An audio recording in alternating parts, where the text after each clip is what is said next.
Ya, teman-teman semua, selamat datang kembali ke channel ini. Teman-teman, ketika kamu sedang menjalani hubungan dengan seorang narsistik, kamu pernah ngerasa nggak bahwa kamu itu sulit sekali menemui orang-orang di sekitarnya narsistik tersebut? Ya, kamu mungkin belum tahu kalau dia itu adalah seorang narsistik, ya.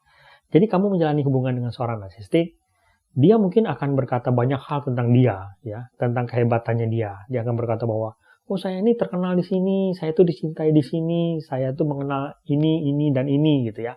Saya itu adalah seorang pekerja yang hebat, saya adalah seorang anak yang berbakti, saya adalah seorang yang religius, atau apapun itu ya, dengan segala prestasi-prestasinya dia, gitu ya. Nah, anehnya, teman-teman, ketika kalian menjalani hubungan dengan dia, kalian tuh mendapati keadaan di mana kalian tuh nggak bisa bertemu dengan orang-orang di sekitarnya dia tersebut, gitu.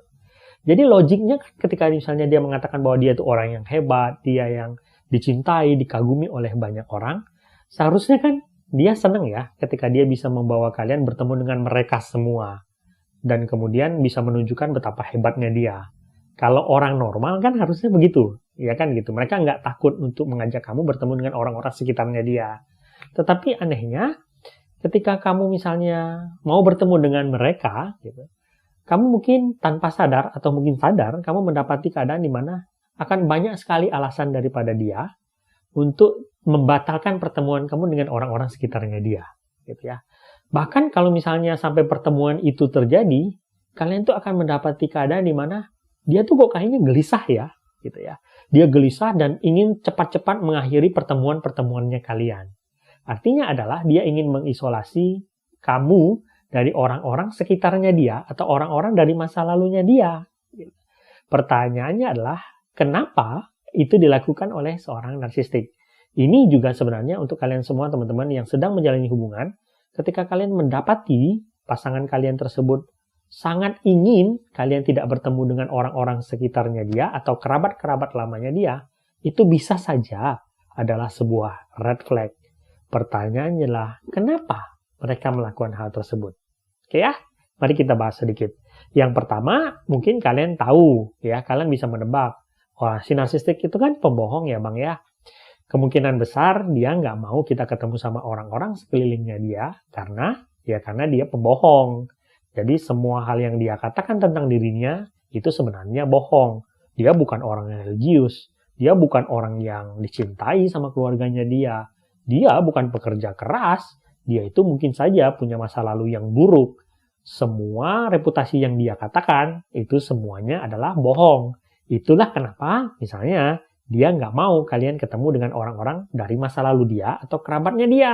Karena kenapa? Dia takut kebohongan dia itu akan terbongkar. Oke? Kalau ini, mungkin teman-teman bisa menebak. Nah, tapi teman-teman, selain faktor pertama ini, ada juga beberapa hal yang kemungkinan bisa terjadi. Oke ya?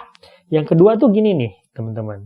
Seorang narsistik tuh bisa juga tidak mau kamu bertemu dengan orang-orang sekitarnya dia, gitu ya.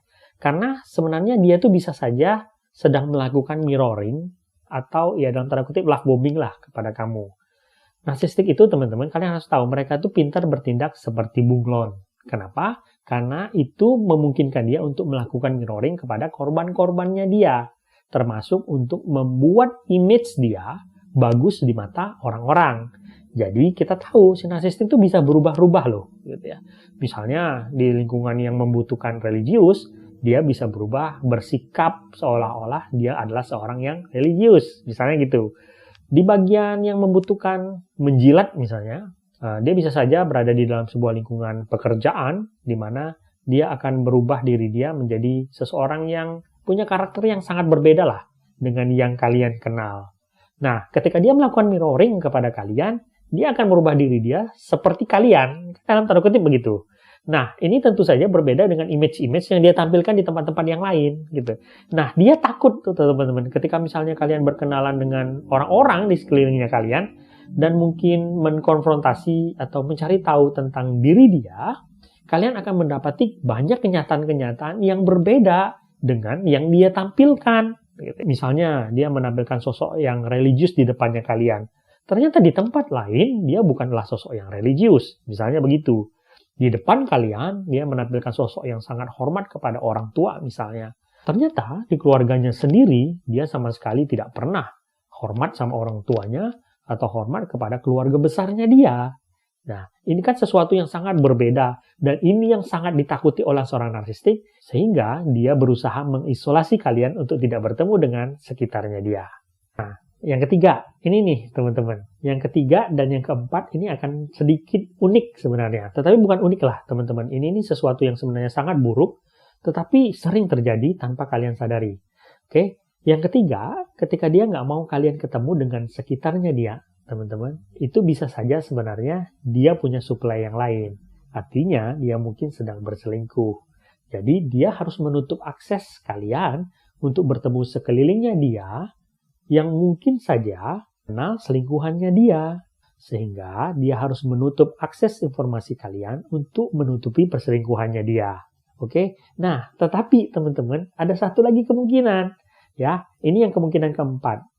Teman-teman, kalau kamu ya kenal dengan seseorang, ya dia sangat memuja-muja kamu, tetapi dia berusaha mengisolasi kamu dari kerabat-kerabatnya dia, gitu ya. Bisa saja, teman-teman, yang terjadi itu adalah kamu itu justru adalah selingkuhannya dia. Kamu justru adalah supply-nya dia.